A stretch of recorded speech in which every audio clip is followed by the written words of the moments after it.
Well, Facebook, there it is.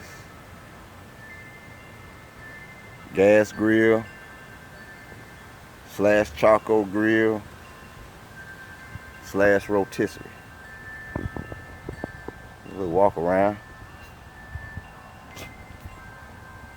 Added me some little handles to it.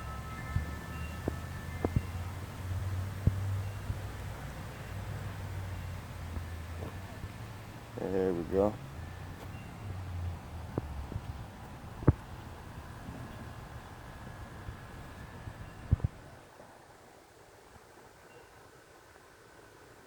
All right. Even got a little temperature gauge on there. Show you the inside. Down in the inside there, I got a hot water tank pan, and that's my burner that's connected to my gas tank. Now, let me show you the options that we have. I can throw this rack right here in the bottom of it, and I can put my wood, charcoal, or whatever I want to cook with, and I can light it up by using that burner. You know, light my wood up, light my charcoals, and once the charcoals or the wood is burning, you know, hot, I can turn my gas off. Okay. Now, another option, if I want to use it as a gas grill, I got this heavy duty cast iron pot. I had to make some modifications to it in order for it to fit right. And I would add my lava rocks in that pan if I just wanted to cook, you know, with the gas.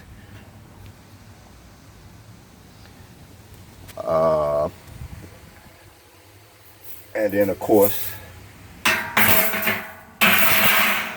got your top rack. Okay, but the most exciting part of this build to me is the rotisserie.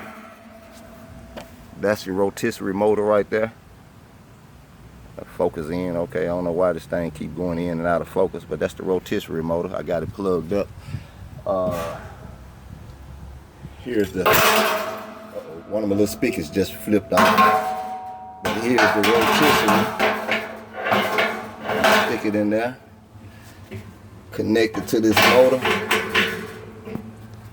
and flip the switch. And see how it's starting to rotate? But yeah, that's my build. Now the only thing that I'm waiting on is a valve so I can control the burner. You know, how much flame I want. Control my temperature and everything. So that's supposed to be coming in tomorrow. But anyways, that's it. That's it. I might just put some charcoals in it today and put some pork chops on. But until the next time, peace.